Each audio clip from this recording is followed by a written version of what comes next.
You would hang your head in shame and go back into the control room, and the next person would go in and have a go at singing the song. And that's the audition process for 10cc's lead vocals. Do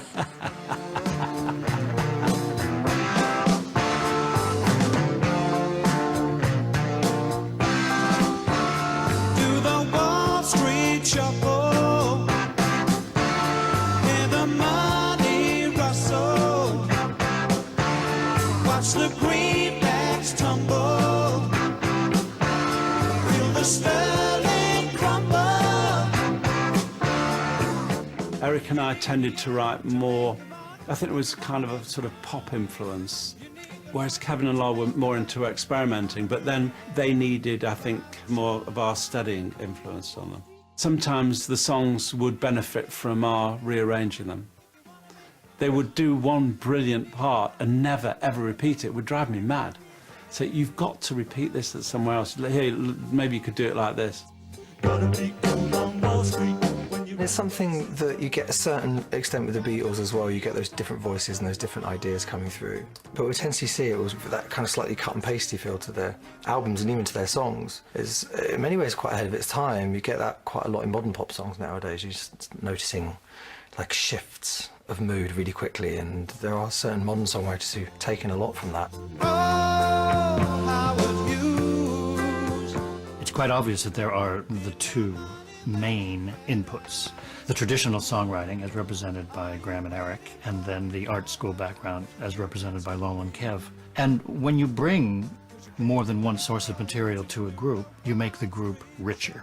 And so 10cc had a wider and deeper catalog than they would have had they been just one or the other. You bounce out, you really do, but you're living on instinct. You get a tip, you follow it, and you make a big killing. To me, if there was one album that epitomises 10cc, it's Sheet Music. We've got lots of very, very good reviews for that album.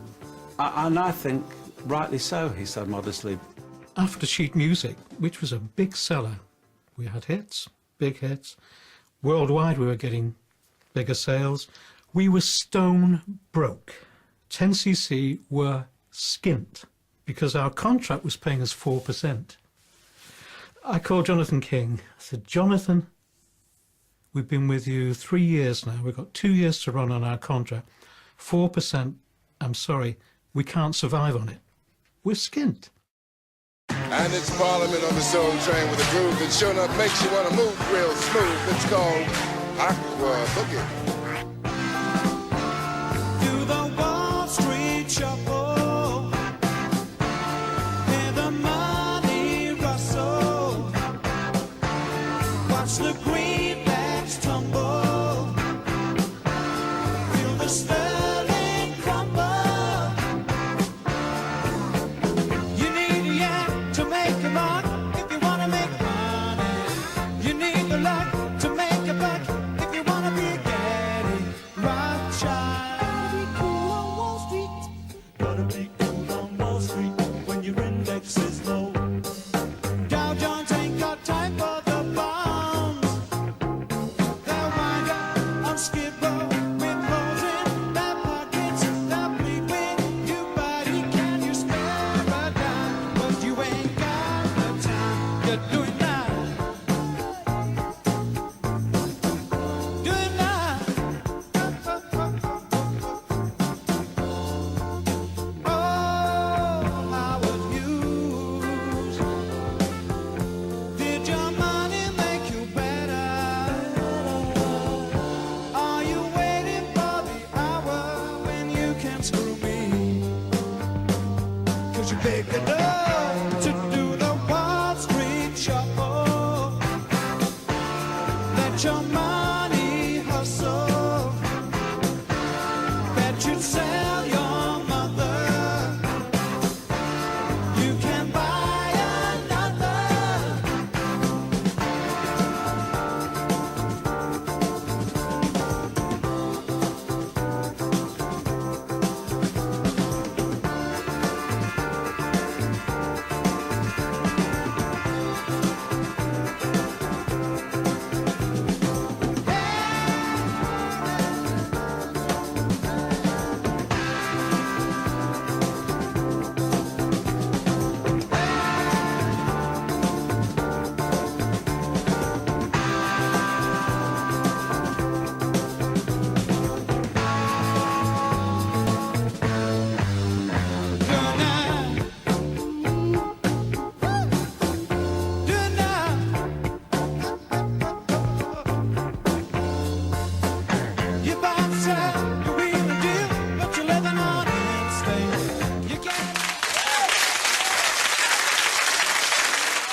Well, just the experience of being with the different girls from the different states and learning their different lifestyles, you know, it was a very good experience for me. And then again, getting exposure, you know, which I think every girl should have, you know, to show their talent and, you know, their poise and their personality and what they can do. And that's helped me to show it better.